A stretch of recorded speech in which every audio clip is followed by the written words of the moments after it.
युवराजांसह राजे चिपळूणला गेले. तेथे श्री भार्गवाचं दर्शन घेऊन शृंगारपूरला आले. रम्य वनस्तीने भरलेला तो मुलूक राजांच्या स्वागताला कवी कलश उभे होते. राजांनी युवराजांनी त्यांना वंदन केले. आशीर्वाद घेतल्यावर वाड्यात प्रवेश झाले. शृंगारपूरचा वाडा झाडला लोटलेला, रंगरांगोटी केलेला सज्ज होता. युवराज, ही जागा तुम्हाला निश्चित आवडेल. आम्ही समजलं नाही आबासाहेब. रम्य वनश्रीनं डोंगर दऱ्यांनी नटलेला हा मुलूक, कवी कलश, उमाजी पंडित यांच्यासारख्या विद्वानांचा सहवास आणि प्रभावळीसारखा संपन्न शोभा आम्हाला तुमचा हेवा वाटतो युवराज. सारे हसले. युवराज, मृगयेची तुमची हौससुद्धा इथे पुरी होईल. राजे क्षणभर थांबले, म्हणाले, पण युवराज, लक्षात ठेवा, शिकारीसाठी सावजामागे धावताना आपली मर्यादा विसरू नका. संभाजीराजांनी चपापून राजांच्याकडे पाहिले. राजांच्या चेहऱ्यावर स्मित तसेच होते. संभाजीराजे, कलश, उमाजी या सर्वांवर नजर फिरवीत राजे म्हणाले, जीवनात या मर्यादांना फार मोठा अर्थ आहे, नाही? थोडी मर्यादा चुकली तर केवढा अनर्थ होतो. सीतेच्या ध्यानी हे आलं नाही.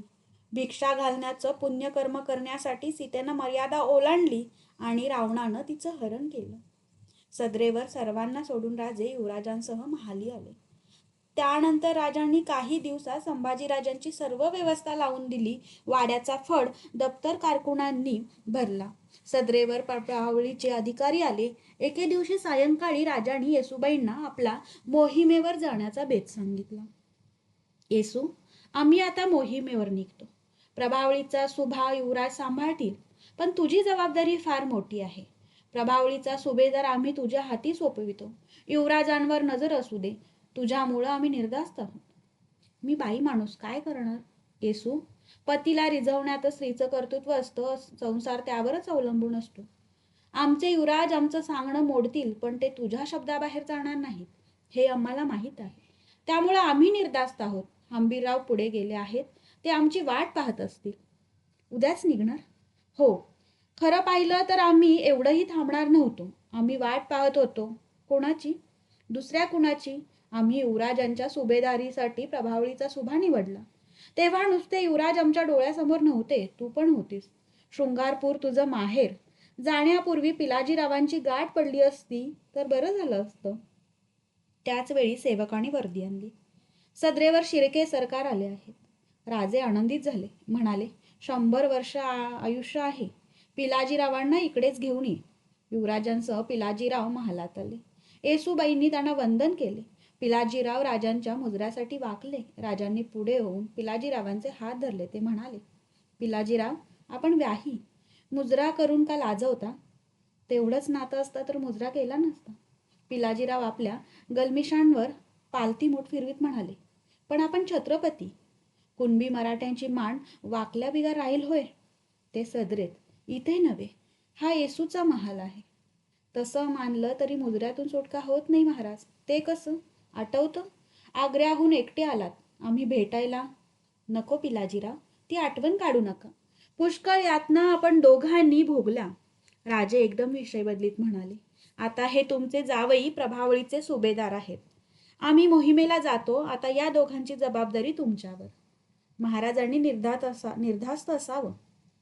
पिलाजीराव म्हणाले, महाराज, आमचे जावई प्रभावळीचे सुभेदार झाले, पण आमचं काय? राजांच्या चेहऱ्यावर शंका उमटली. त्यांनी विचारले, आम्ही समजलो नाही. मुलीच्या लग्नाच्या वेळी आम्ही आपल्याकडे वतन मागितलं होतं. राजे हसले. म्हणाले, पिलाजीराव, आम्ही आमच्या वचनाला पक्के आहोत. आम्ही वतन देत नाही हे खरं, पण त्यात तुम्ही अपवाद समजू. पण ते वतन तुम्हाला मिळणं वा न मिळणं हे तुमच्या येसूच्या हाती आहे. पिलाजीरावांनी येसूकडे पाहिले. पिलाजीराव, आम्ही तुम्हाला वचन दिलं होतं. आम्हाला नातू झाला की आम्ही तुम्हाला वतन देऊ. आता तुम्हाला लवकरात लवकर वतन मिळावं असं वाटू लागलं खरं. आम्ही थकलो. नातू पाहावा असं फार वाटतं. येसूबाई लाजून महालाबाहेर पळाला. संभाजीराजे संकोचून उभे होते. पिलाजीरावांच्या आणि राजांच्या हसण्याने महाल भरून गेला. संभाजीराजे आणि येसूबाई यांना शृंगारपुरी ठेवून राजे निघाले. संभाजीराजांच्या जवळ जशी राजांच्या विश्वासाची माणसे होती, तशीच त्यांच्या नकळत महाराजांच्या विश्वासाचीही माणसे पेरलेली होती. युवराजांच्या तैनातीत असलेल्यात राजांचे काही नजरबाजही होते. राजे आपल्या फौजेसह आंबा घाटातून देशावर आले. त्यांनी पन्हाळ्याला मुक्काम केला. पन्हाळ्याला राजांची आणखीन फौज वाट पाहत होती. त्या फौजेला सामील करून राजे पाटगावला गेले. तेथे त्यांनी सत्पुरुष मौनी बुवांचा आशीर्वाद घेतला. मौनी बुवांचा आशीर्वाद घेऊन आल्यानंतर राजांनी आपल्या सैन्याचे 2 भाग केले. एक फौज हंबीरावांच्या नेतृत्वाने विजापूर मुलखात पाठवली. हंबीरावांच्या बरोबर धनाजी जाधव, सर्जेराव जेधे, नागोजी जेधे हेही होते. हंबीराव फौजेसह विजापूर भागात घुसले आणि राजे आपल्या फौजेनिशी साताऱ्याजवळील निमसोड मायनी गावावरून भागानगरकडे निघाले. आदिलशाही दरार उत्पन्न करीत लूट मिळवीत हंबीराव जात होते. त्यामुळे हंबीरावांच्या फौजेकडे आदिलशाहीचे लक्ष लागले होते. राजे निर्धास्तपणे आदिलशाही मुलखातून भागानगरची वाटचाल करीत होते. विजापूर मुलखातच त्यांनी आपल्या स्वारींची नालबंदी साधून घेतली. आजवर राजे मोहिमेला जात तेव्हा त्यांची स्वारी खडी असते. नुसत्या घोडदळावर त्यांचा भरवसा असते. आयुष्यात प्रथमच शिवाजीराजांनी अशी ऐश्वर्यसंपन्न मोहीम काढली होती. काबाडीचे शेकडो बैल सामान वाहून पुढे नेत होते. डेरे, शामियाणे यांनी सजलेली छावणी उभारली जात असे. राजांच्या फौजेत घोडदळाबरोबर हत्ती उंटही होते. छत्र चामरे मिरवीत राजे कर्नाटकातून जात होते. विजापूर मुलखात राजांची छावणी पडली होती. छावणीच्या चारही दिशांनी टेहळणीची अश्वपथके फिरत होती. 2 प्रहरी वेळ असूनही गारवा कमी झालेला नव्हता. राजांच्या डेऱ्याभोवती कडेकोट पहारे उभे होते. राजे आपल्या छावणीची पाहणी करून डेऱ्यात परतले होते. राजांच्या जवळ बाळाजी औजी, येसाजी कंक, रघुनाथ पंत ही मंडळी बसली होती. राजे मनाने बेचैन होते. तुंगभद्रेच्या उत्तर तीराजवळच्या दक्षिणेचे द्वार समजला जाणारा कोप्पलचा किल्ला अत्यंत प्राचीन होता. त्या किल्ल्यावर हुसेन खान व अब्दुल रहीम मियांना हे 2 पठाण बंधू अधिकारी होते. त्यांच्या जुलमाच्या वार्ता राजांनी ऐकल्या होत्या. त्या पठाणांचा पाडाव करण्याची आज्ञा राजांनी हंबीरावांना केली होती. हंबीररावांनी कोप्पलकडे धाव केल्याचे राजांना कळले होते. पण त्या स्वारीचे काय झाले हे राजांना कळले नव्हते. त्यामुळे राजे बैचैन होते. सायंकाळच्या वेळी एक स्वार मराठा छावणीत दाखल झाला. राजे छावणीतल्या घोडदळाची पाहणी करीत होते. तेथे बाळाजी आले. महाराज, हंबीरावांकडून स्वार आला आहे. काय बातमी? राजांनी उत्सुकतेने विचारले. हंबीररावांनी विजय संपादन केला. हंबीरराव चालून येतात हे कळताच हुसेन खान मियांना लढाईच्या तयारीनं बाहेर पडला.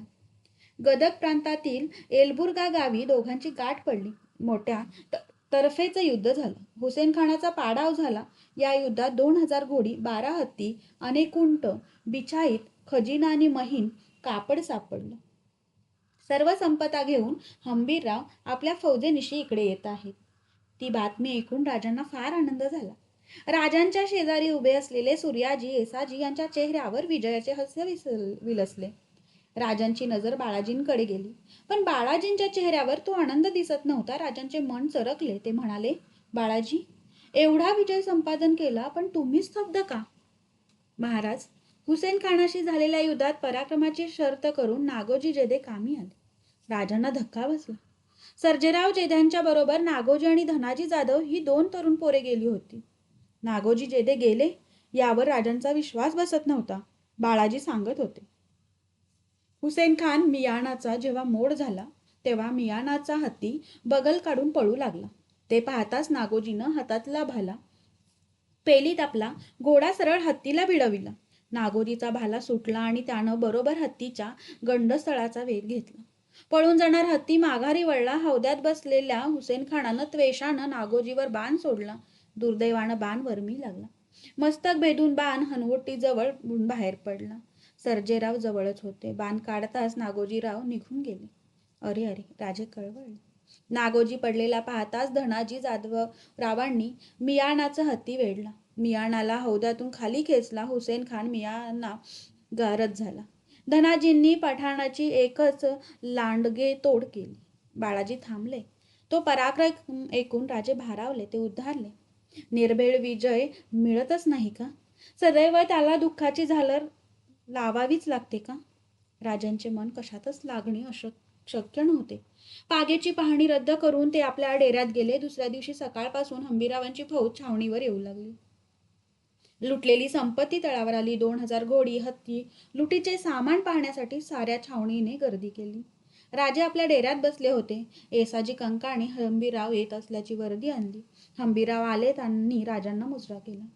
हंबीरराव, आम्ही तुमचा पराक्रम ऐकला, समाधान वाटलं, पण नागोजीच्या बातमीनं आम्ही कष्टी झालो.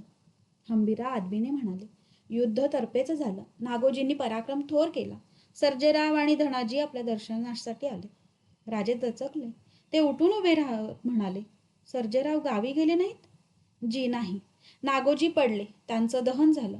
नागोजींच्या पत्नी गोदूबाई नागोजी पडल्याचे ऐकताच कारी गावात सती गेल्या. ती बातमी समजताच मी सर्जेरावांना कारीला जाण्याबद्दल सांगितलं, पण त्यांनी ते मानलं नाही. जेदे घराण्यातला कोणीही पुरुष मोहिमेतून माघारी फिरला नाही असं ते म्हणाले. जेध्यांना बोलवा. हंबीरराव डेऱ्याबाहेर गेले. काही क्षणात राजांची पावले डेऱ्याच्या प्रवेशद्वारावर वळली. राजे उभे होते. त्यांची नजर समोर येणाऱ्या जेध्यांवर खिळली. ताठ मानेने सर्जेराव येत होते. डोक्यावर मावळी कंगणीदार पगडी, अंगात गुडघ्यापर्यंत आलेला अंगरखा, पायात चोळणी असा त्यांचा वेश होता. पाठीला ढाल आणि कमरेला शैलात खोवलेली तलवार कट्यार होती. आपल्या गलमिशांवर पालथी मूठ फिरवीत ते येत होते. राजांच्याकडे लक्ष जाताच सर्जेरावांचा उसना आवेश निघून गेला. त्यांचा मिशांवरचा हात खाली आला. ताटमान झुकली. राजे भरभर पावले टाकीत सर्जेरावांच्याकडे निघाले. सर्जेराव मुजऱ्यासाठी वाकले आणि राजांनी काही न बोलता एकदम सर्जेरावांना मिठीत घेतले. सर्जेरावांच्या मागून येणारे धनाजी, हंबीरराव ते दृश्य पाहत होते. राजांच्या आजानुबाहू हातांची पकड सर्जेरावांच्या पाठीवर होती. कंप पावणारी ती बोटे सर्जेरावांच्या पाठीवरून फिरत होती. मिठी सैल पडली तेव्हा दोघांच्याही डोळ्यात अश्रू गोळा झाले होते. राजांनी सर्जेरावांचा हात धरला आणि ते डेऱ्याकडेच जाऊ लागले. राजांनी त्यांना आपल्या शेजारी बसवले. सर्जेराव संकोचले. सर्जेराव, संकोच करू नका. लढाईत नागोजी कामी आले, सून सती गेली, पण मोहीम न सोडता तुम्ही आलात. तुमच्या निष्ठेपुढं आमची गर्दन हमेशा झुकलेली असेल.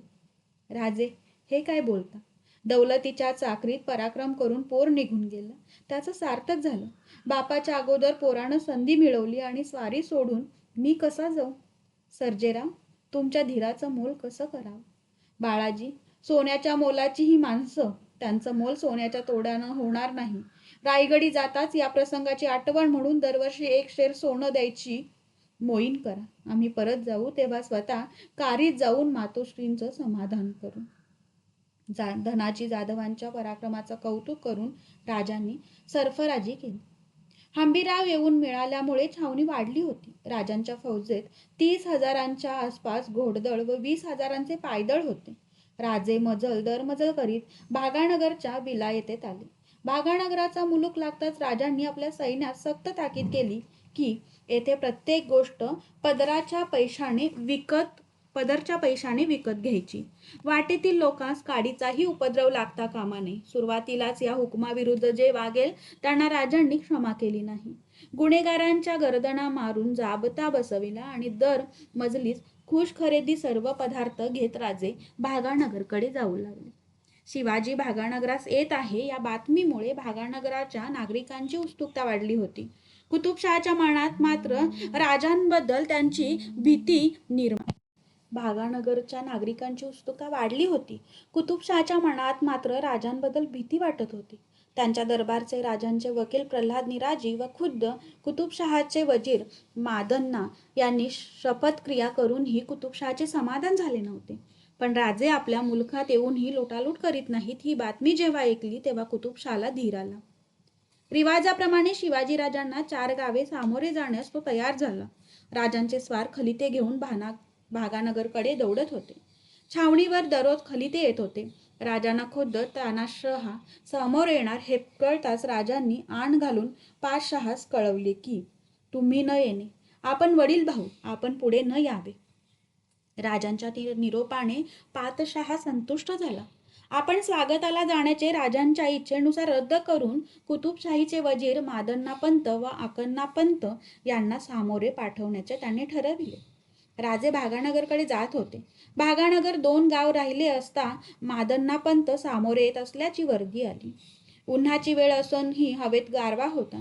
राजांच्या पुढे पाठीमागे अश्वदळ चालत होते. जरीपटक्याच्या आघाडीचा हत्ती फार दूरवर नजरेस येत होता.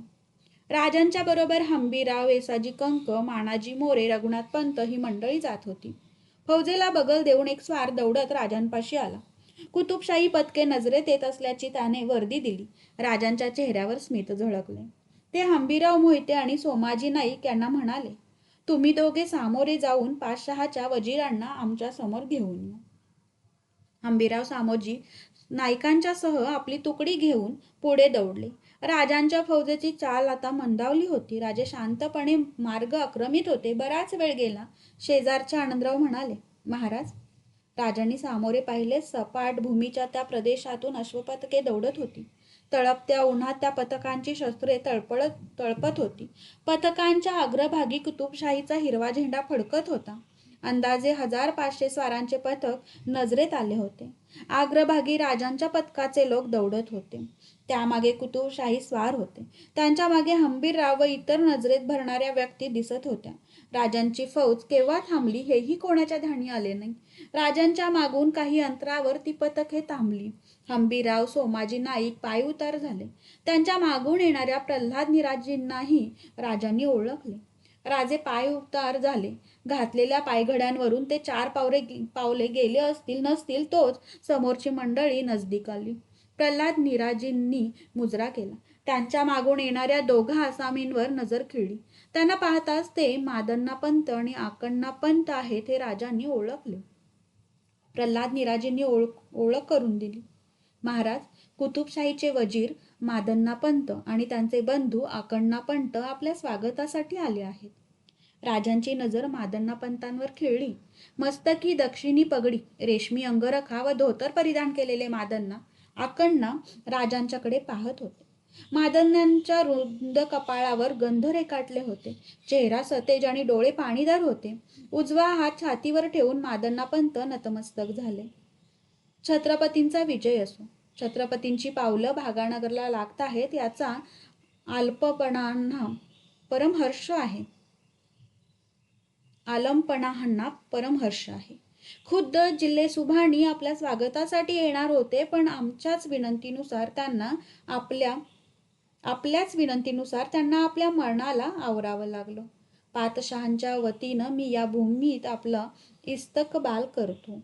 ही भूमी आपल्या शत्रूचं पारिपत्य करण्यात जशी मशहूर आहे, तशीच आल्या मेहमानांच्या पुढे जीवाच्या पायघड्या घालण्यातही मशहूर आहे. अजाणतेपणी काही कसूर घडली असल्यास माफी असावी. मादण्णांची नजर वर झाली.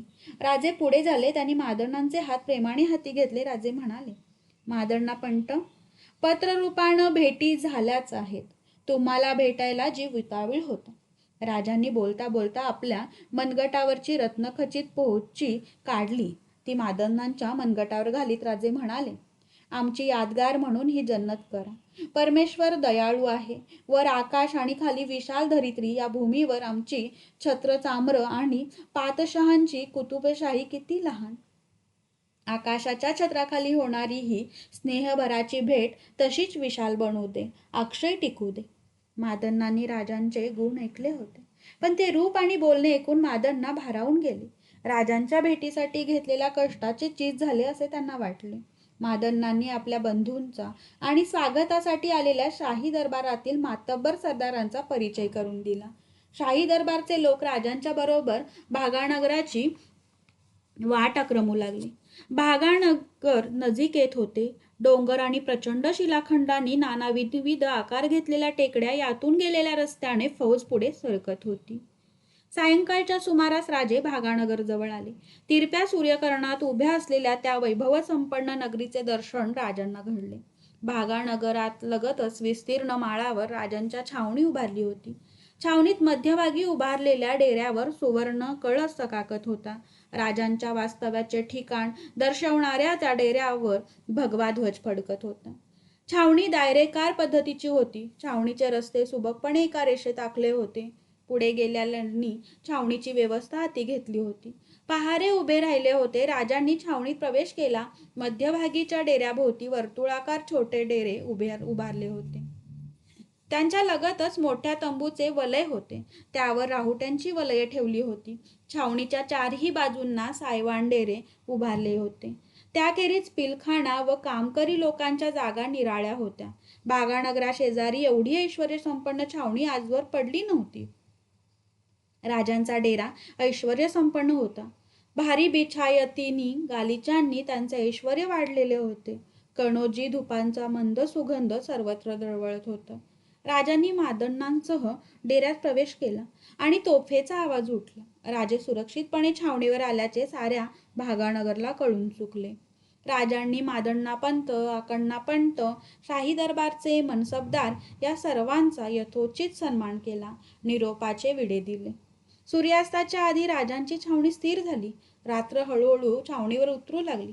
गोवळकोंड्यात आपल्या महालाच्या सज्जावरून तानाशहा राजांची 50,000ची छावणी पाहत होता.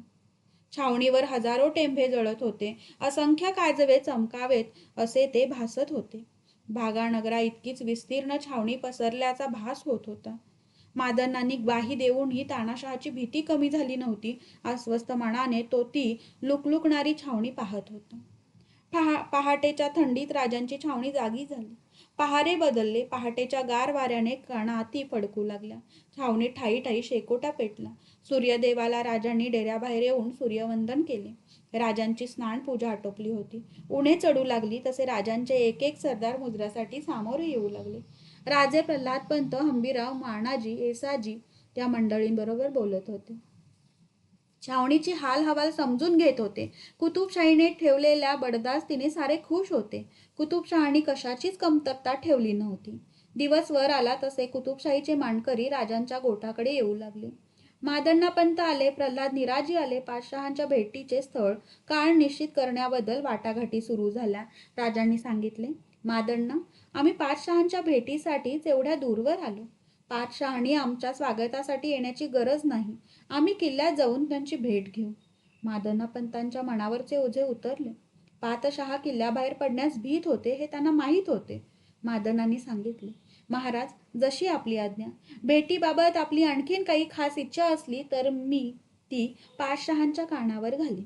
मादण्णा, पाचशहांना आमचे धन्यवाद द्या.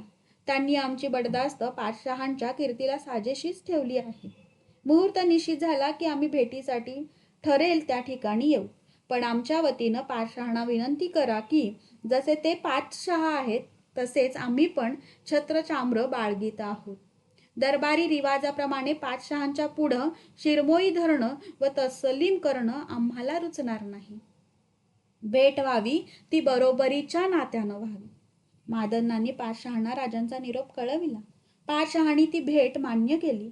उभय पक्षी चांगला दिवस पाहून भेट निश्चित करण्यात आली. भेट तानाशहांच्या महालात मध्यान्ही होणार होती. भागानगरचे लक्ष या भेटीच्या दिवसावर खिळून राहिले होते. भेटीचा दिवस उजाडला. राजांच्या आज्ञेनुसार हंबीरराव पागेकडे लक्ष देत होते. त्यांच्या नजरेखाली निवडक पागा तयार होती. मानाजी मोरे मिरवणुकीत येणाऱ्या सैन्याची देखभाल करीत होते. आपल्या उंची पोशाखाने आणि तळपत्या शस्त्रांनी घोडदळ पायदळ सज्ज होते. जरी पटक्याचा हत्ती नखशिखांत सोन्या चांदीच्या दागिन्यांनी मढविला होता. त्याच्या पाठीवर घातलेल्या भरजरी झुलीवर सुवर्ण हौदा उन्हात तळपत होता. राजांबरोबर पाचशहांच्या भेटीस जाणाऱ्या सरदारांनी उंची पोशाख केले होते. सोन्या चांदीचे अलंकार त्यांच्या अंगावर शोभत होते. मस्तकी मराठमोळी पगड्यांवर तुरे खोवले होते. मादण्णापंत प्रल्हादपंतांसह छावणीत आले. त्यांनी राजांची भेट घेतली. राजे पाचशहाच्या भेटीला निघाले. कुतुबशाहीचे राजरक्षणकर्ते म्हणून समजल्या जाणाऱ्या राजांच्या स्वागतासाठी भागानगरवासी आतुर झाले होते. ज्या रस्त्यावरून राजे जाणार होते ते रस्ते कुंकुम केशराच्या सड्यांनी रंगमाळांनी शृंगारले होते. रस्त्याच्या दुतर्फा गुढ्या, तोरणे, पताका उभारल्या होत्या. रस्त्याकडे उंच हवेल्यांच्या गच्च्या खिडक्यातून स्त्रिया गर्दी करून उभ्या होत्या. हजारो नागरिक राजांच्या दर्शनाला आतुर बनले होते. मध्यान्हीची वेळ नजीक येत होती. सूर्य आकाशात चढत होता आणि त्याच वेळी राजांची भव्य मिरवणूक नगरप्रवेश करती झाली. मिरवणुकीच्या अग्रभागी जरीपटक्याचा हत्ती चालत होता. नगाऱ्यांचा आवाज राजांच्या आगमनाची वर्दी देत होता. शिंगांचा आवाज गगनाला भिडला होता. डोळ्यासमोरून सरकणाऱ्या राजांच्या फौजेकडे नागरिक कौतुकाने पाहत होते. मोगली सत्तेला आव्हान देणारे, आदिलशाहीचा थरकाप उडवणारे ते सैन्य निरखित होते. मोगलाई, आदिलशाही आणि खुद्द कुतुबशाही यांच्या मुलखापर्यंत चौफेर दरारा उत्पन्न करीत दौडणारे मराठी घोडदळ टापांचा आवाज करीत सामोरून जात होते. मावळ्यांचे पायदळ आपल्या पायतणांचा आवाज करीत पुढे सरकत होते. त्या पावलांची करामत फार दूरवर पसरली होती. मी म्हणणाऱ्या किल्ल्यांना त्या पावलांच्या करामतीपुढे हार खावी लागली होती. घोडदळाच्या आणि पायदळाच्या हातातील शस्त्रे उन्हात तळपत होती. प्रत्येक पथकाबरोबर पथकाचा नेता जात होता. त्याने त्यांच्या नावाची दहशत घराघरातून पसरली होती. त्यांच्या दर्शनाला सारे आतुर झाले होते. ती राजांची स्वारी शहरात प्रवेश करीत झाली. राजांच्या नावाचा जयघोष उठला. अगणित मंगल आरत्या उजळून उठल्या. राजे पांढऱ्या शुभ्र घोड्यावर स्वार झाले होते. मस्तकी छत्र चामरे धरली होती. राजांनी मस्तकी केशरी रंगाचा जिरेटोप घातला होता. मोत्यांचा तुरा मानेवर उडत होता. अंगात नाजूक जरी काम केलेला तलम रेशमी जामा शोभत होता. अंगरख्याच्या आत घातलेली जरी फतू अंगरख्यातून दिसत होती. कमरेला भगवा शेला आवळला होता. त्यात भवानी तलवार कट्यार खोली होती. पायात तंग विजार आणि जरी चढाव घातले होते. राजांच्या कपाळावर शिवगंध रेखाटले होते. कानातील मोत्यांचे चौकडे घोड्यांच्या पावलांबरोबर हेलकावे घेत होते. डाव्या हातांची मूठ कमरेवर ठेवून उजव्या हाताने घोड्याच्या रेशमी कायदा सांभाळीत नागरिकांना दर्शन देत राजे पुढे जात होते. त्या गुणसंपन्न राजांच्या दर्शनाने नागरिक तृप्त झाले. राजे जसे जसे पुढे जात होते तशी दोन्ही बाजूंच्या इमारतीवरून राजांच्यावर अखंड सुवर्णफुलांची बरसात होत होती. राजांच्या बरोबरच्या हुजराती पथकाचे कपडे एकजात सारखे होते. त्यांचे कपडे भारी होते. अंगावर कंटे, तोडे, चौकडे, तुरे शोभत होते. राजांच्या बरोबर जाणाऱ्या खाशा मंडळीत मदण्णा पंत, प्रल्हाद पंत, रघुनाथ पंत ही राजकारणी माणसे होती. तसेच सेनापती हंबीरराव, दुय्यम सेनापती आनंदराव, मानाजी मोरे हेही होते. त्याखेरीज सूर्याजी मालुसरे, येसाजी कंक, सोमाजी नाईक, बाबाजी ढमढेरे ही मंडळी राजांना सोबत करीत होती. राजांच्यावर उधळल्या जाणाऱ्या सुवर्णफुलांचा सडा रस्त्यावर पडत होता. स्त्रिया त्यांच्यावरून पंचारती ओवाळीत होत्या. राजांच्या आज्ञेनुसार राजांचे सहाय्यक दुतर्फा रौप्य सुवर्णांनी उधळीत आपले समाधान व्यक्त करीत जात होते. 25,000ची फौज मागे पुढे निरखीत राजे गोवळकोंड्याच्या किल्ल्यापाशी आले. भागानगरच्या पश्चिमेला 1.5 कोसावर खडकावर बसलेल्या गोवळकोंड्याचे दर्शन राजे घेत होते. किल्ला अनेक तटांनी मजबूत केला होता. 8 दरवाजे आणि 87 बुरुज यांनी तो तट सजला होता. किल्ल्याच्या आत खडकावर बसलेल्या बालेकिल्ल्याच्या भव्य इमारती दुरून नजरेत येत होत्या. भुईकोट किल्ला आणि गड यांचे मिश्रण किल्ल्याला लाभले होते. किल्ल्याच्या प्रवेशद्वारी मादण्णा राजांच्या स्वागतासाठी उभे होते. राजांनी किल्ल्यात प्रवेश केला. किल्ल्याचा आतला विस्तार कैक कोसांचा होता. भागानगरची खरी राजधानी गोवळकोंडाच होती. किल्ल्यात दूरचे शहर विसावल्याचा भास होत होता. किल्ल्याच्या आवारात अनेक तळी, उद्याने, शेते नजरेला येत होती. किल्ल्याला शत्रूचा वेढा पडला तर किल्ल्याला लागणारे धान्य व पाणी येथे उपलब्ध होत असे. राजांची नजर समोर दिसणाऱ्या बालेकिल्ल्यावर खिळली. त्याची तटबंदी निसर्गदत्त खडकांच्या चढउतारांबरोबर किल्ल्याला लपेटली होती. ठायी ठायी पहारे दिसत होते. खडकांच्या प्रचंड शिलाखंडात उभी राहिलेली माथ्याची मशीद व तिच्या लगत असलेली मिनारांनी सजलेली इमारत लक्ष वेधून घेत होती. राजांची भेट दाद महाली ठरलेली होती. दाद महालाच्या समोर मिरवणूक आली. राजे पायउतार झाले. खंदकापलीकडे बालेकिल्ल्याच्या तटात खिळेबंद दरवाजा दिसत होता. राजांनी हंबीररावांना नजीक बोलाविले. हंबीरराव, आम्ही पातशहांच्या भेटीसाठी जातो. तुम्ही फौजेसह इथेच थांबा. आमची चिंता करू नका. हंबीरराव आश्चर्यचकित झाले.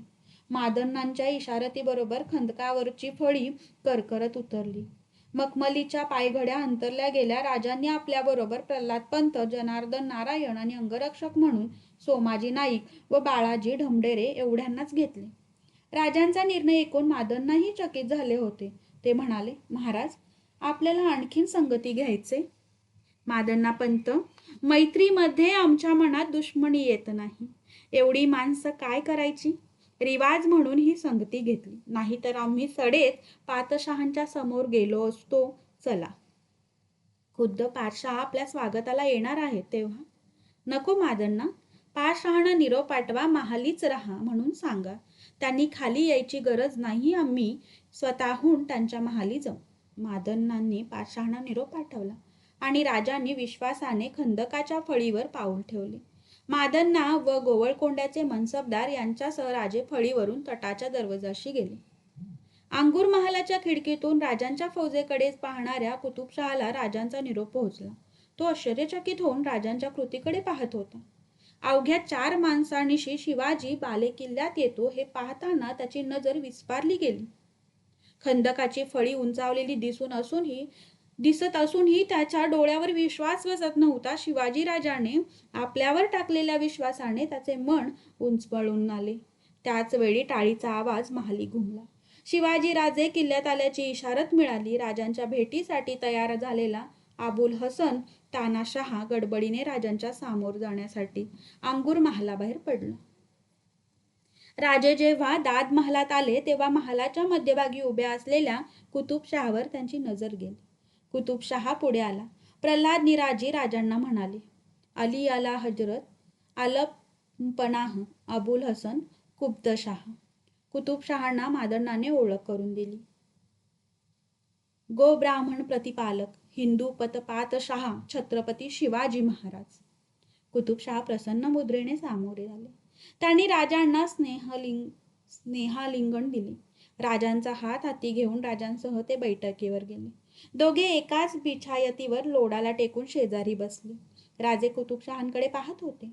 कुतुबशहा मोठा देखणा होता. राजांना त्याचे डोळे भारी आवडले. आकाशासारखे किंचित निळसर असे ते डोळे बोलके आणि सुंदर होते. राजांचे भव्य व्यक्तिमत्व पाहून कुतुबशाही प्रसन्न झाला. त्याची सारी भीती नाहीशी झाली. जडावात बसवलेल्या हिऱ्यांसारखे नेत्र तो पाहत होता. त्यातले भाव जाणून घेण्याचा प्रयत्न करून राजांच्या रेखीव आकृतीत आणि त्यांच्या सदाविजयी स्मितात लपलेले अंतरंग शोधण्याचाही तो प्रयत्न करीत होता. दाद महालाचा आकार मोठा होता. नक्षीदार कोरीव छत, अत्यंत सुबक कमानी आणि आडपडदे यांनी महालाच्या भव्यतेत भर घातली होती. महालाच्या चारी बाजूंच्या जाळीदार खिडक्यातून आपल्यावर रोखवलेल्या अनेक नजरांची राजांना जाणीव होत होती. राजांचा रुबाब पाहून तानशहाच्या बेगमात थक्क झाल्या होत्या. आतुरलेल्या डोळ्यांनी त्या झारोक्यातून ती भेट त्या पाहत होत्या. राजांचे 4 सांगती आणि शाही दरबाराचे मानकरी अदबीने उभे होते. पातशहांनी दिलेल्या विशेष मानानुसार मादन्ना समोर बसले होते. सुवासिक पदार्थांनी भरलेली व मुरादाबादी सुवर्ण पिकदाण्या ठेवलेली तबके हाती घेऊन सेवक उभे होते. खळ लावलेली मखमलीचे किशिदेदारे अंगरखे व त्यावर सोन्याचे कमरपट्टे घातलेले हुजरे दोघांवर मयूरपंखांनी वारा घालीत होते. राजे तानाशहांच्या बरोबर मोकळेपणाने बोलत होते. तानशहांनी राजांना क्षेमकुशल विचारले. त्यांच्या बडदास्तीची चौकशी केली. एक प्रहर केव्हा सरला हेही दोघांना कळले नाही. शेवटी राजे म्हणाले, पुष्कळ वेळ झाला, आता आम्हाला जायची परवानगी मिळावी. तानशहांनी राजांचा हात प्रेमभराने हाती घेतला. आमच्या सहवासाचा एवढाच कंटाळा आला.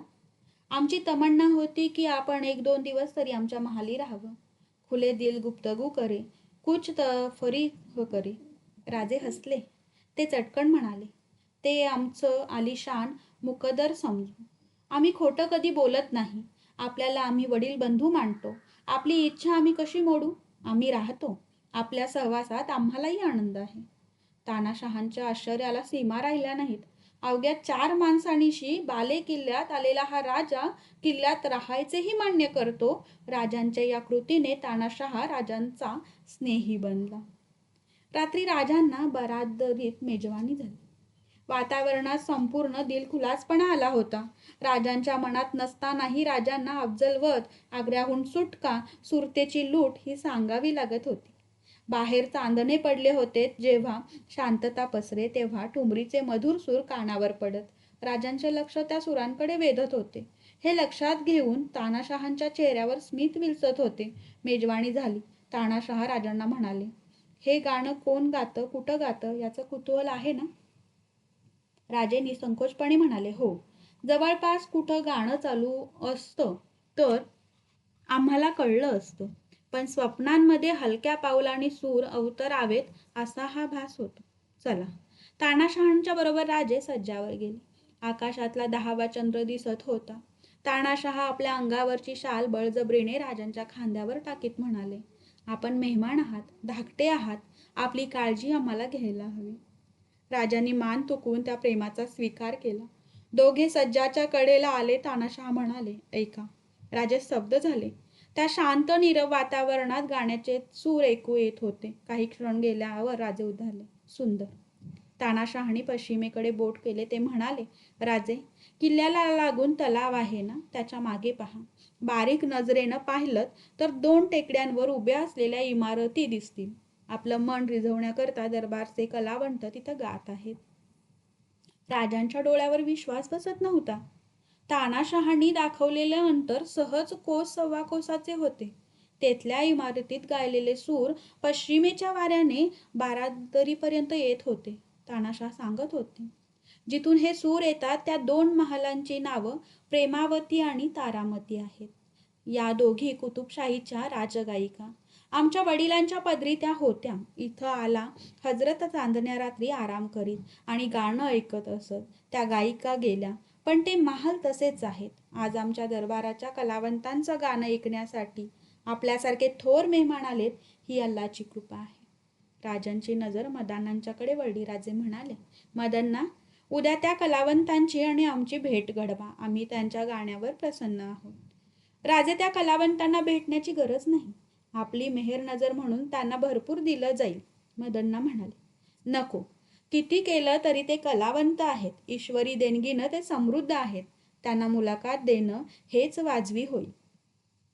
रात्री राजे महालात झोपले असतानाही त्यांना ते मंजूळ सूर ऐकू येत होते. महालाच्या दरवाजाशी सोमाजी नाईक डोळ्याचे पाते लावू न देता तळपत्या तलवारीनिशी पहारा करीत होते. राजे निश्चित मनाने पूर्ण समाधानाने झोपी गेले. तानाशहांनी राजांचा सारा बालेकिल्ला फिरून दाखवला.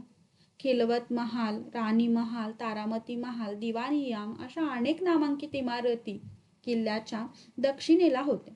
इमारतीच्या 3ऱ्या मजल्यावरही पाणी खेळवले होते. राजवाड्यात सर्वत्र कारंजीतील जलतुषारांनी शोभा वाढवली होती. प्रत्येक दिवाणखान्यात वाहते पाणी खेळवले होते.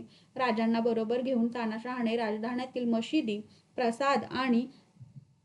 प्रासाद आणि आपल्या पूर्वजांच्या कबरी दाखवल्या. प्रत्येक कबरीत भारी गालिचे, रेशमी चादरी व जमिनीपर्यंत लोळणाऱ्या फुलांच्या जाळ्यांचे आच्छादन असे. दीपांच्या प्रकाशात आणि सुगंधाच्या दरवळात वातावरण धुंदावलेले असे. किल्ल्याच्या उत्तरेला प्रसिद्ध नवीन बाग नानाविध फुलांच्या ताटव्यांनी बहरलेली होती. विस्तृत व खोल विहिरींच्या पाण्याचा उपसा 4 मोठा अखंड करीत होता. फुलबागेला लागून फळांच्या पोफळीच्या बागा होत्या. ताडपोफळींची गर्द छाया थंडी वाढवीत होती. राजमहालात रंगणाऱ्या राजकारणाच्या बैठकी, किल्ल्याच्या सहली आणि मेजवानं या 3 दिवस केव्हा सरले हेही कुणाच्या ध्यानी आले नाही. बालेकिल्ल्याबाहेर राजांची वाट पाहत बसलेली फौज तिच्यासाठी उभारलेल्या स्वतंत्र छावणीत आरामात होती. हे खरे, पण उलटणाऱ्या दिवसांबरोबर फौजेची मने बेचैन होत होती. राजांचे निरोप येत होते. राजांच्या वस्तू किल्ल्यात जात होत्या, पण राजांचे दर्शन घडत नव्हते. अनेक विकल्प फौजेच्या मनात येत होते. दुसऱ्या दिवशी राजे तानाशहांच्या भेटीला गेले. तेव्हा तानाशहा चिंतामग्न आहेत हे राजांच्या ध्यानी आले. राजांनी काळजीने विचारले, आपली तब्येत? अल्लाच्या कृपेने एकदम दुरुस्त आहे. राजे, शरीराची बिमारी आली तर हकीमाचं औषध घेऊन बरी करता येते, पण मनाची बिमारी भारी खराब. ती फार बेचैन करते. आम्ही समजलो नाही. मादनांनी आवंढा गिळला. ते म्हणाले, राजे, कसं सांगावं हे कळत नाही. आपल्या फौजेत चलबिचल झाली आहे. आपली फौज भागानगर लुटणार अशी अफवा उठली आहे. ती पातशहांच्या कानावर आली आहे. क्षणभर राजे विचारमग्न झाले. दुसऱ्याच क्षणी राजांच्या चेहऱ्यावर स्मित झळकले. ते मोठ्याने हसू लागले. तानाशहा मादन्ना राजांकडे पाहत होते. राजे तानाशहांना म्हणाले, आणि आपण विश्वास ठेवलात? आम्हाला खात्रीला एक बातमी आहे. तानाशहा म्हणाले, तुम्हाला खोटं वाटतं? मुळीच नाही, पण याला कारणीभूत आपणच आहात. तानाशहा आणि मादन्ना चकित झाले. मादन्ना उद्गारले, आम्ही? हो, हा तुमच्या आग्रहाचा परिणाम आहे. तुम्ही आम्हाला प्रेमभरानं ठेवून घेतलं. आम्हाला कुठं जाऊ दिलं नाहीत. आमच्या फौजेला आम्ही दिसलो नाही. आमची फौज शाही स्वागतावर तृप्त होणं कठीण. अनेक शंका आल्या असतील म्हणून थोडी चलबिचल झाली असेल. मादन्ना, आमचे सेनापती हंबीरराव यांना बोलावून घ्या. हंबीरावांना बोलावून पाठवलं गेलं. तानाशहांना थोडा धीर आला. राजे त्यांना म्हणाले, आपण आमच्या मैत्रीबद्दल शंका न धरावी. आम्ही लुटीला जातो तेव्हा मैत्रीचा बहाणा करीत नाही. तानाशहांनी राजांचा हात प्रेमभराने हाती घेतला. काही वेळातच तंग वातावरण निवळले. खूप वेळ गेला. राजे बोलत असता अचानक टाळीचा आवाज महालात घुमला. राजांनी दचकून छताकडे पाहिले. आपले सेनापती किल्ल्यात आले. हा टाळीचा आवाज कुठून आला? बाले किल्ल्यात प्रथम दरवाजात इशारतीची जागा आहे. तिथे टाळी वाजवली असता इथे आवाज येतो, वर्दी मिळते. आश्चर्य आहे, राजे उद्गारले. आश्चर्य कसलं? ही करामत आहे, तानाशहा म्हणाला. आमच्या शाही बडदास्तीत आपली फौज रमत नाही. तुमच्या दर्शनासाठी ती व्याकुळ बनते, याचं आश्चर्य करावं. थोड्याच वेळात हंबीराव आले. त्यांच्याबरोबर मानाजी मोरे, येसाजी कंक, आनंदराव हेही होते. चौघांनी मुजरे केले. राजांनी चौघांची ओळख करून दिली. राजांनी हंबीरावाने विचारले, हंबीराव, फौजेची काय खबर? सर्व ठीक आहे महाराज. काही कमतरता? जी नाही, उलट सर्व काळजी घेतली जाते, कशाची कमतरता नाही. फौजेत चलबिचल आहे म्हणून आम्ही ऐकलं. हंबीरावांनी एक वेळ मादनांच्या वर नजर टाकली. स्पष्ट बोलायला काही हरकत नाही, ही सर्व आपलीच मंडळी आहेत. महाराज, आपलं दर्शन न घडल्यानं फौजेत अफवा उठत आहेत. आम्ही त्याबद्दल खबरदारी घेत आहोत, पण सांगा आम्ही काय करावं? एक वेळ फौजेला दर्शन घडेल तर सारं ठीक होईल. हंबीराव, आम्ही आणि पाचशहा दोघेही फौजेची पाहणी करू. एक प्रहरानं सारी फौज आमच्या महालाखालून जाऊ दे. जी. तानाशहांनी चौघांना मौल्यवान वस्त्रे, रत्ने देऊन गौरवले. 2 प्रहरी राजे आणि तानाशहा अंगूर महालाच्या सज्जावर उभे होते. राजांची फौजे अंगूर महालाखालून जात होती. राजे आणि पाचशहा फौजेचे मुजरे स्वीकारित होते. राजांचे दर्शन घडताच आनंदाने बेभान झालेली फौज राजांचा आणि पाचशहांचा जय जयकार करीत होती. फौजेला दर्शन देऊन दोघे महालात आले. तानाशहांची काळजी दूर झाली. राजे, आपली फौज किती आहे? पायदळ घोडदळ मिळून 40,000 जाईल. त्याखेरीज 10,000 आसामी संगती आहे. सर्वच फौज संगती आणलेली दिसते. ते शक्य झालं नसतं.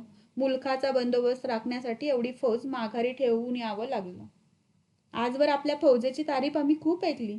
आता ती पाहायला मिळाली.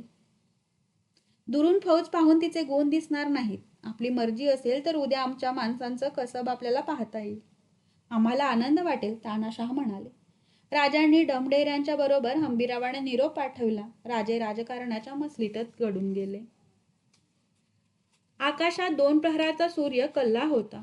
गोवळकोंड्याच्या उत्तरेला असलेल्या मैदानावर खास शामियाना उभारला होता. जवळजवळ 500 गज रुंदीचे वर्तुळाकार मैदान मोकळे होते. मैदानाच्या सभोवती 1.5-2 पुरुष उंचीचा भक्कम तट होता. तटाच्या वर शाही शामियाना थोड्या अंतरावर उभारला होता. तटाच्या कडेने किल्ल्यातील नागरिकांची व मराठी फौजेंची गर्दी झाली होती. शाही शामियानात कुतुबशाहीचे श्रेष्ठ मानकरी सरदार हजर झाले होते. राजघराण्यातील मंडळींनी शामियानात येऊन आपली जागा घेतली होती. नौबत झडली. अलकामांचे पुकार उठले. सारे उठून उभे राहिले. शामियानात कुतुबशाह राजांच्या सह आले. मुजऱ्याचा स्वीकार करून दोघे उच्चासनावर बसले. राजांच्या मागे हंबीरराव, येसाजी, मानाजी, रघुनाथ पंत, प्रल्हाद पंत, आनंदराव, धनाजी ही मंडळी उभी होती. कुतुबशहांच्या शेजारी मादण्णा, आकाण्णा आणि कुतुबशाहीचे सेनापती मुहम्मद आमीन हे उभे होते. राजांनी कुतुबशहांना परवानगी विचारली. कुतुबशहांनी मान्यतेची मान झुकवली. राजांनी हंबीरावांना खेळ सुरू करण्याची आज्ञा केली. शिंग फुकले गेले. राजांचे लक्ष आता मैदानावर खिळले होते. मैदानात 15-20 मावळ्यांनी प्रवेश केला. प्रत्येकाच्या हातात ढाल, तलवार होती. डोक्याला मराठमोळी तांबड्या पगड्या, अंगात आखूड अंगरखे, चोळणे आणि पायात मराठीशाही पायताने घातलेली ते मावळे रिंगणात आले. त्यांनी मुजरा केला. रणहलगीच्या नादावर तलवारीचे हात सुरू झाले. तलवारीचे खेळ झाल्यावर मैदानात पटाईत उतरले. पाचशहा कौतुकाने पटाईतांचे खेळ पाहत होते. पटाईत मागे सरले आणि एक पटाईत मैदानात आला. पटाईत वेगाने हात चालवित होता. अनेक मोहरे घेऊन त्याने खेळ दाखविला. पट्याने लिंबू उडवून दाखवले आणि त्याने वेगाने पट्टा फिरवायला सुरुवात केली. हंबीरावांनी राजांच्या समोर लिंबू धरले. राजांनी 2 लिंबे तानाशहाच्या हाती दिली. तानाशहा उठून उभे राहिले आणि ती लिंबे पाठोपाठ पट्ट्यावर फेकली. दोन्ही लिंबे छेदली जाऊन आकाशात उडाली. चौफेर एकच जल्लोष उठला. नंतर दांडपट्टा, विटा, मग तिरंदाजांनी आपली कमाल दाखवली.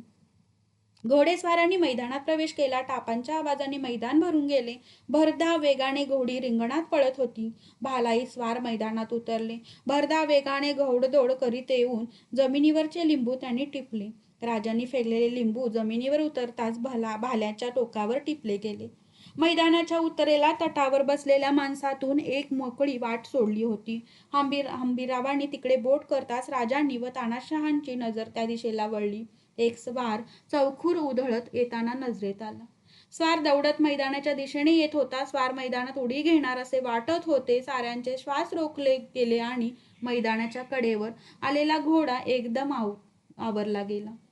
घोडा थांबला तेव्हा त्याचे पुढचे पाय मैदानाच्या तटावर थांबले होते. तानाशहांची निराशा झाली. त्यांनी विचारले, राजे, घोडा शेवटी थांबलाच. तेही एक कसब आहे. हव्या त्या क्षणी हव्या त्याच ठिकाणी जनावर थांबवणं हेही स्वाराचं मोठं कसब असतं. तो स्वार परत फिरला होता. राजांनी तानाशहांचे लक्ष वेधले. तानाशहा पाहू लागले. तो स्वार परत दौडत येत होता. परत तेच पाहावे लागणार याचा तानाशहांना कंटाळा आला होता. स्वार दौडत आला आणि मैदानाच्या तटावरून त्याने सरळ झेप घेतली. सारांचे श्वास अवरोधले गेले. तोवर घोडे अलगद मैदानात उतरले होते. पाचशहांचे अस्तित्व विसरून, शाही रिवाज विसरून शामियाण्यात प्रशंसा ऐकू आली. मैदानात जल्लोष उडाला. मर्दानी खेळ संपले होते. त्यात भाग घेणारे वीर आपल्या पथकानिशी मुजऱ्याला मैदानात परत आले. तानाशहा सामोऱ्या आलेल्या पथकांना मोहरांच्या थैला फेकीत होते. वीरांचा सन्मान करीत असताना तानाशहांनी राजांना विचारले, महाराज, आम्ही हे खेळ पाहिले, आम्हाला आवडले. आपल्याला खुशीत भर पडावी म्हणून हे खेळ आम्ही योजले, पण पाचशहांची पूर्ण तशफी झालेली दिसत नाही. राजांनी तानाशहांचे मन बरोबर ओळखले होते. या मर्दानी खेळात खरोखरच त्यांना फारसे स्वारस्य वाटले नव्हते. तानाशहा म्हणाले, आम्ही आपल्या फौजेचे, पायदळाचे, घोडदळाचे खेळ पाहिले, पण आपले हत्ती कुठं मैदानात उतरले नाहीत. आम्ही फारसे हत्ती बाळगीत नाही. तानाशहा अभिमानाने म्हणाले, आमच्या पिलखाण्यात 1000 हत्ती आहेत. हत्ती जोवर रणांगणात उतरले नाही तोवर हे मर्दानी खेळ ठीक आहेत, पण रणांगणात हत्तीशी सामोरं जाण्याचा प्रसंग आला तर आपल्या फौजेंची काय दुर्दशा होईल. राजांच्या चेहऱ्यावर मंदस्मित विलसले. तो शक आमच्या मनात कदापि येत नाही. माझा प्रत्येक माणूस हत्तीच्या तोलामोलाचा आहे. सुभान अल्लाह, राजा साहब, हम आपकी दाद देते हैं. पातशाह खुश होऊन म्हणाले, लेकिन हा शायरीचा अंदाज झाला. आम्ही शायरीची भाषा बोलत नाही. आम्ही वस्तुस्थिती सांगितली. काय सांगता, आपला माणूस हत्तीशी लढेल? आश्चर्याने तानाशहांनी विचारले. अलबत. ऐसा बहादूर कोण है? राजांनी मागे नजर टाकली. राजांच्या मागचे 9 जण मुजरा करून उभे राहिले. तानाशहांची नजर त्यांच्यावर खिळली. त्यांनी विचारले, आमचा हत्ती सोडला तर यातला कोणी पुढे जाईल? हो, आम्हाला पाहायचं आहे. राजे अस्वस्थ झाले. ते कष्टाने म्हणाले, आपली मनशा पुरवण्यात आम्हाला आनंद आहे. कुतुबशहाने आज्ञा केली. साऱ्या मैदानात कुजबूज वाढली. काहीतरी नवीन घडणार याची सर्वांना जाणीव झाली. तानाशहा राजांना म्हणाले, आपला वीर कोणता? मागे न पाहता राजांनी उत्तर दिले, सारेच वीर आहेत. आपण निवड करावी. तानाशहांची नजर राजांच्या मागे उभ्या असलेल्या 9 जणांवर खिळली. त्यात हंबीरराव मोहिते, मानाजी मोरे, येसाजी कंक, धनाजी जाधव, बाबाजी ढमढेरे, आणाजी मलकरे, सूर्याजी मालुसरे, सोमाजी नाईक ही मंडळी दिसत होती. तानाशहांची नजर येसाजींवर स्थिरावली. किंचित बुटकी ठेवण आणि सडसडीत अंगयष्टी पाहून तानाशहांनी येसाजीची निवड केली व विचारले, क्या तुम हाती से लोहा लोगे? त्यात अवघड काय? येसाजी बोलून गेले. साखळदंडांचा आवाज येता साऱ्यांची भयभीत नजर मैदानाकडे वळली. तटात असलेला दरवाजा उघडला गेला. जीवाचा थरकाप उडवणारा आवाज करीत हत्तीने मैदानात प्रवेश केला. तटाच्या कडेला दाटीवाटीने बसलेले लोक सुरक्षित जागा आहे हे माहीत असूनही नकळत मागे सरले. हत्तीच्या गंडस्थळावरून मदाच्या धारा वाहत होत्या. मस्तिके शेंदूर थापल्यामुळे त्याचे रूप जास्तच भयावह वाटत होते. उंचापुरा, धिप्पाड, तपकिरी रंगाचा बेभान हत्ती आपली नजर फिरवीत, कान फडकावीत रिणांगणातून फिरत होता. प्रत्येक पावलाबरोबर पायांना अडकवलेल्या साखळदंडाचा आवाज येत होता. साखळदंडाची दिक्कत त्याच्या चालण्यात वाटत नव्हती. साखळदंड फरफटत तो बेगुमानपणे मैदानात फिरत होता. या हत्तीशी तुमचा माणूस झुंजेल? तानाशहांनी विचारले. तुमच्या हत्तीपेक्षा हा वरचढ असल्याचं आपल्याला आढळेल. राजे उभे राहिले. येसाजी नजीक आला. त्याने राजांचे पाय शिवले. येसाजीच्या पाठीवर हात ठेवीत राजे कुजबुजले. जपून. येसाजीने 5 शहाणा मुजरा केला. राजे परत आसनावर बसले. येसाजीने मैदानाकडे नजर टाकली. हत्ती मैदानाच्या दुसऱ्या टोकाला गेला होता. येसाजी ओरडला, जय भवानी, आणि त्याने तलवार हातात धरून मैदानात उडी घेतली. साऱ्या मैदानावर एकच विचित्र शांतता पसरली. मैदानात काहीतरी उतरल्याचे पाठमोऱ्या हत्तीच्या तीक्ष्ण कानांना जाणवले. संतप्त होऊन तो माघारी वळला. त्याची नजर मैदानावरून फिरत होती. उभ्या जागी तो डुलत होता. सोंड हेलकावे घेत होती. हत्तीची नजर येसाजीवर खिळली. येसाजीला पाहताच सोंड आवळून घेऊन त्याने मस्तक खाली केले. पांढऱ्या शुभ्र लांबलचक दातात आवळून घेतलेल्या सोंडेनिशी हत्तीने चाल केली. हत्तीच्या चित्काराने सारे मैदान थरारले. पावलांचा सपसप आवाज करीत हत्ती धावून येत होता. क्षणाक्षणाला दोघातले अंतर कमी होत होते. अंगावर धावून येणारे धूळ. येसाजी हत्ती तलवार घेऊन निश्चल नजरेने पाहत होता. हत्ती अधिक नजीक आलेला पाहताच राजांची नजर खाली वळवली. एकच कल्लोळ मैदानात माजला. आलेला पाहताच राजांनी भीतीयुक्त नजर वर केली. येसाजीने हत्तीला बगल दिली होती. पुढे गेलेला हत्ती आपली चाल चुकला होत हे ध्यानी येऊन अधिक संतप्त होऊन माघारी वळला. राजाने हे दृश्य पाहणे असह्य होत होते. त्यांच्या साऱ्या अंगाला कंप सुटला होता. तानाशहा विस्फारलेल्या नेत्रांनी ती झुंज पाहत होता. हत्तीने परत चाल करताच येसाजी एक एक पाऊल मागे हटू लागला. हत्ती जवळ येताच त्याने परत बगल दिली. आल्या वेगाने हत्ती पुढे सरकला. सारे लोक हर्षाने ओरडले. हत्तीचा संताप वाढत होता. त्याचे ओरडणे अधिक तीव्र बनत होते. वाढत्या संतापाबरोबर त्याचा तोलही जात होता. येसाजीने अशा 5-6 उलकावण्या दिल्या. शेवटी तो हत्तीच्या पाठीलगत उभा राहिला. हत्ती वळेल तसा तोही वळत होता. हत्ती रिंगण घेत होता. येसाजी हत्तीबरोबर गोल फिरत होता. लाहोलविला, सुभानला असे उद्गार तानाशहा काढीत होता व मुग्ध होऊन पाहत होता. हत्तीने आपली अखडलेली सोंड आता सैल सोडली होती. सोंडेने शोध घेत तो वळत होता. ती संधी येसाजीला हवी होती. येसाजीने संधी पाहून बगल दिली आणि एकदम तो हत्तीच्या सामोरे गेला. अचानक शत्रू सामोरे आल्याने पाहताच हत्ती क्षणभर स्तब्ध झाला आणि त्याच क्षणी येसाजीने तलवार उगारली. पाते क्षणभर उन्हात तळपले. दुसऱ्या क्षणी सोंडेवर वार करून येसाजी बाजूला झाला. एका वारात हत्तीचे सोंड उतरली गेली. रक्तांचा लोंढा वाहू लागला. आर्त चित्कारी करीत वेदनेने बेभान झालेला हत्ती वाट फुटेल तिकडे धावू लागला. मैदानावर एकत्रच आनंद उसळला. शेल्यांची बरसात होऊ लागली. रक्तांचा लोंढा सोडी मैदानाच्या दुसऱ्या टोकापर्यंत गेलेल्या हत्तीने गुडघे टेकले आणि तो कोसळला. येसाजी शांतपणे मैदानातून वर आला. शामियाण्यात येऊन त्याने मुजरा केला. घामाने डवरलेल्या राजांनी येसाजीला मिठी मारली. आपल्या हातातील रत्नखचित सलकडी येसाजीच्या हाती घातली. काही न बोलता राजे परत बसले. तानाशहाने येसाजीवर देणग्यांची खैरात केली. येसाजी कुतुबशाहीच्या दरबारी राहील तर 5000ची मनसब द्यायला कुतुबशाह तयार झाले. येसाजी मुजरा करून म्हणाला, मी महाराजांचं अन्न खातो. ते आपलंच आहे. त्यापेक्षा जहागीर का जास्त आहे? त्या उत्तराने तानाशाह आणखीन प्रसन्न झाले. ते राजांना म्हणाले, महाराज, हा तुमचा माणूस आम्हाला द्या. राजांचा हात गळ्यातल्या नवरत्नांच्या कंठाशी गेला. राजांनी हसून विचारले, या कंठातला एखादं रत्न निखळलं तर काय होईल? कंठाची शोभा जाईल.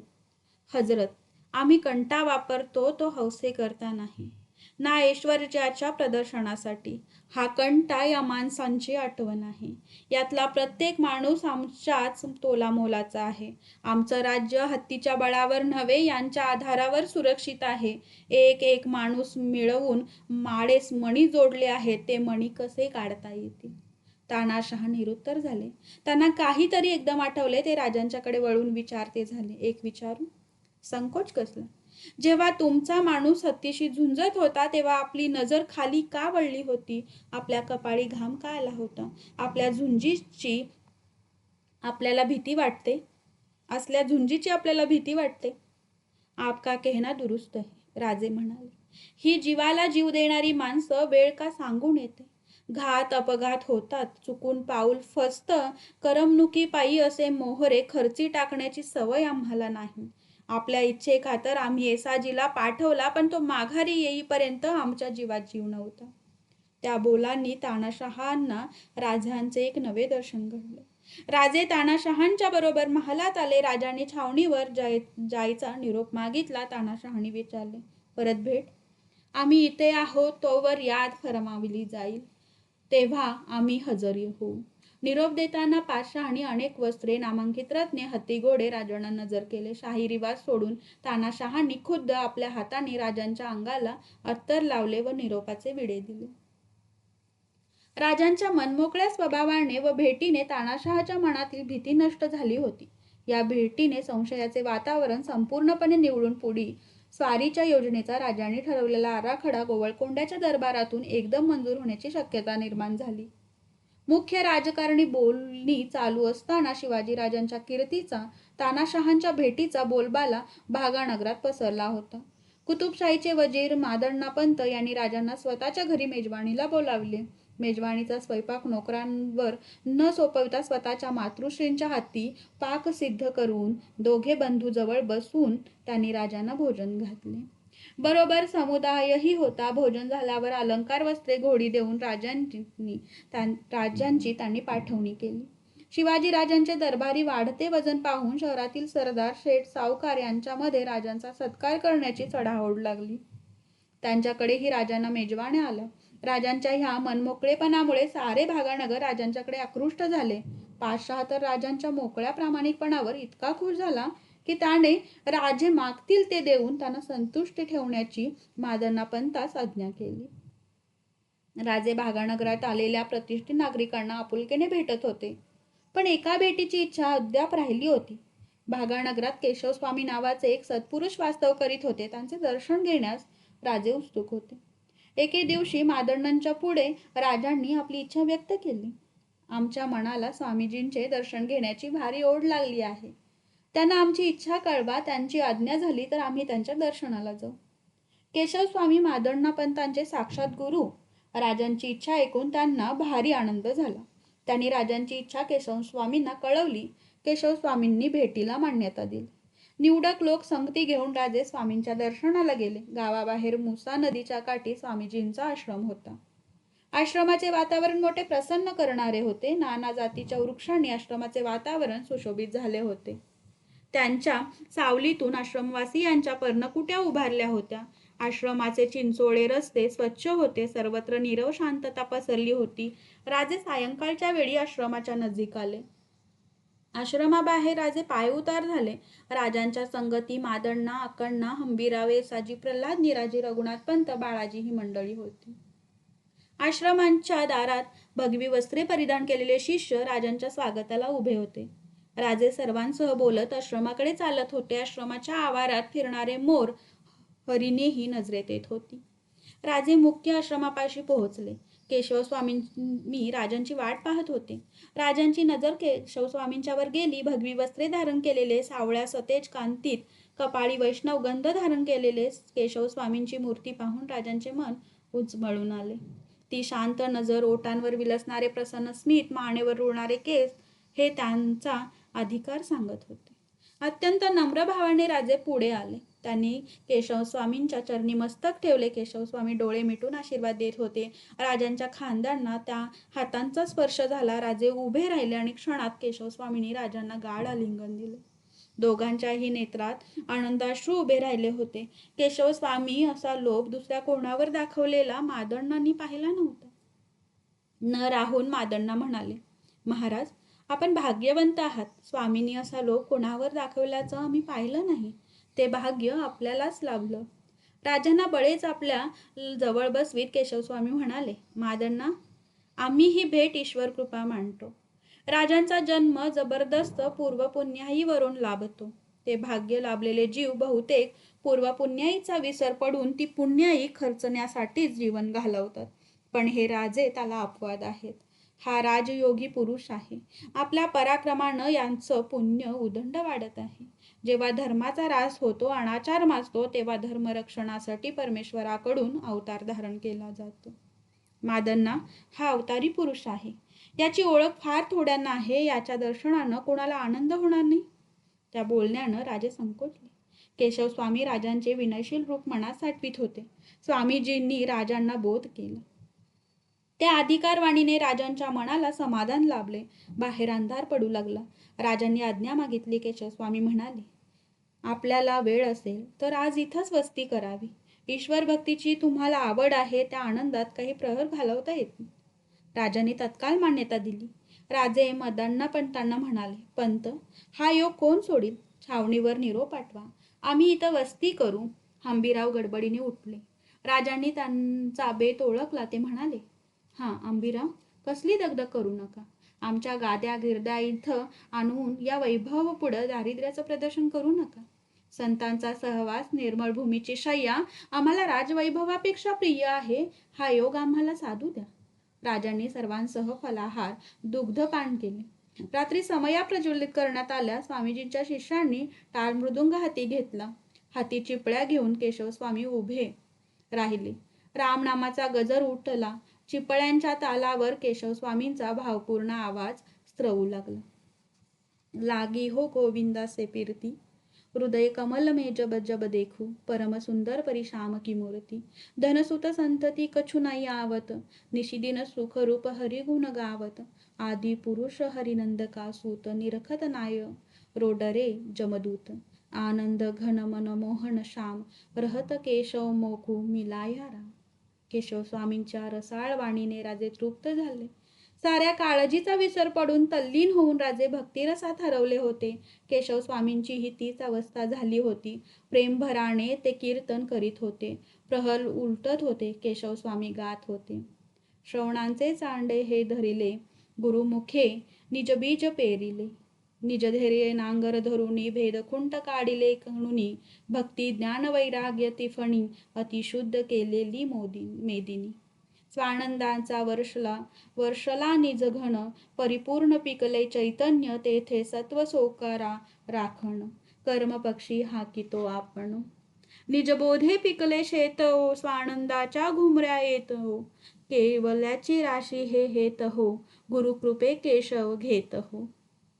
पहाटेच्या सुमारास कीर्तन संपले, पण कीर्तनाचा रंग राजांच्या मनातून उतरला नाही. श्रद्धायुक्त अंतकरणाने केशव स्वामींना विपुल धन वस्त्रे अर्पण करून राजे तृप्त मनाने छावणीत निघून आले.